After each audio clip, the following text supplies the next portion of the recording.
Olá, eu sou Cibele Oliveira e estou aqui hoje para contar mais uma história.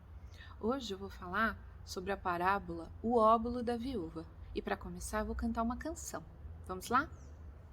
Tilim, tilim, tilim, tilim, tilim, tilim, tim. Tilim, tilim, tilim, tilim, tilim, tilim, tim. Você sabe o que é gasofilácio? Se não sabe, agora vou te dizer. Foi Jesus que contou uma história que agora vou contar para vocês. Tilim, tilim, tilim, tilim, tilim, tilim, tim. Tilim, tilim, tilim, tilim, tilim, tilim, tim. Todo templo tinha um gasofilácio para todas as ofertas colocar. E às vezes eram tantas moedinhas que se ouvia o barulho ecoar. Tilim, tilim, tilim, tilim, tilim, tilim, tim. Tilim, tilim, tilim, tilim, tilim, tilim, tim. Certo dia Jesus estava no templo e dois homens esperavam sua vez e ofertaram muitas moedinhas. Imagine o barulho que isso fez.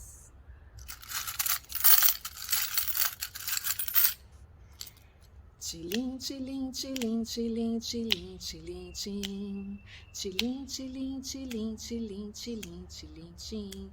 Foi então que uma pobre viúva apenas 2 moedas ofertou. E Jesus falou pra multidão que o seguia.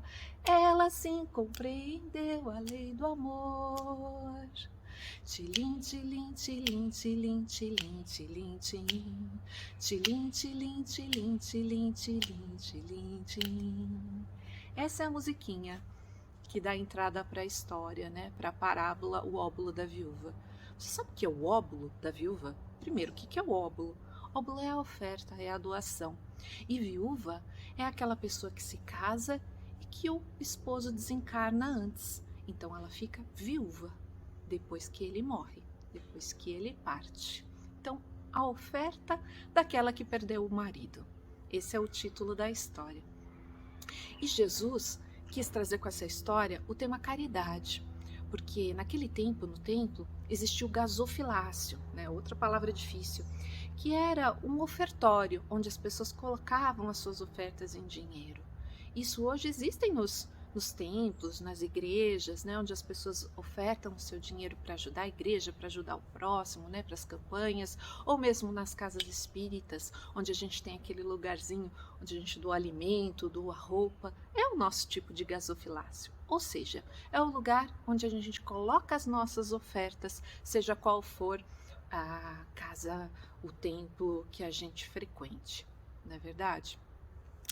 E então, todo o templo naquela época existia um gasofilácio. E as pessoas muito ricas, o que elas faziam?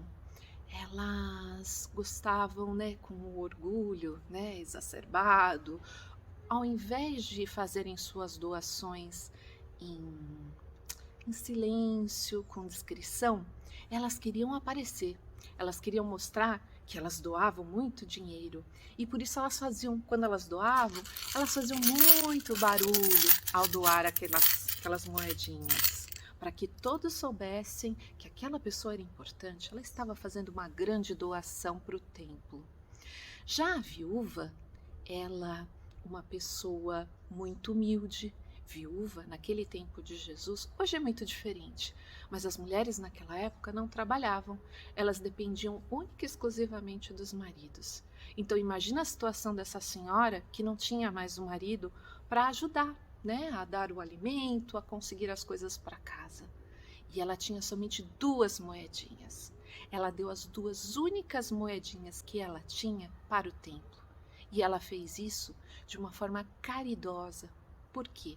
Porque ela foi lá em silêncio, não queria que ninguém a percebesse, doou aquilo que ela tinha, não era o excedente, e saiu com que ninguém percebesse, exceto Jesus, que era uma pessoa muito observadora e olhava o comportamento de cada um dentro daquele templo. Então, as pessoas que doaram, foi errado que doaram aquelas moedas? A doação é muito importante, mas a caridade ela tem que ser feita em silêncio. Você não precisa fazer caridade para que as outras pessoas percebam. Essa é a grande mensagem. E essas pessoas doaram daquilo que elas tinham em excesso. Então elas tinham suas casas, tinham seus alimentos, pagavam suas contas e doaram aquilo que sobrava. A viúva não. Ela doou a única coisa que ela tinha.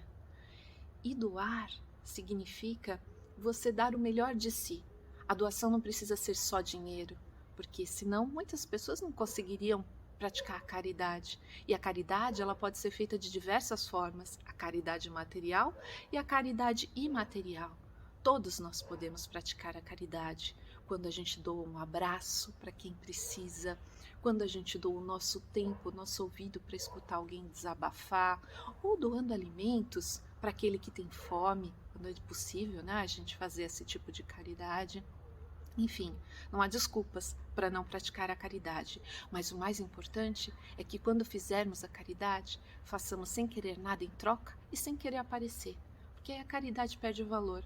Primeiro, porque você está, né, querendo colocar o seu orgulho, a sua vaidade, e isso não é caridade. A caridade é silenciosa. E também porque quando fazemos isso de uma forma de colocar a outra pessoa que está recebendo aquela caridade, né, para todos verem, olha, eu estou ajudando aquela pessoa, falta humildade da nossa parte. A gente acaba expondo aquela pessoa que estava necessitando de uma ajuda. Então isso não é bacana. A caridade é silenciosa, ela pode ser feita de diversas maneiras, basta querer e ter amor no coração.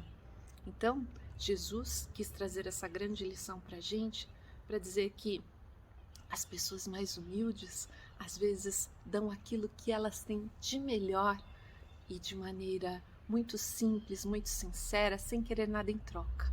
Que possamos levar essa lição para os nossos dias, para as nossas atividades, para as nossas atitudes com nossos irmãos. Que assim seja.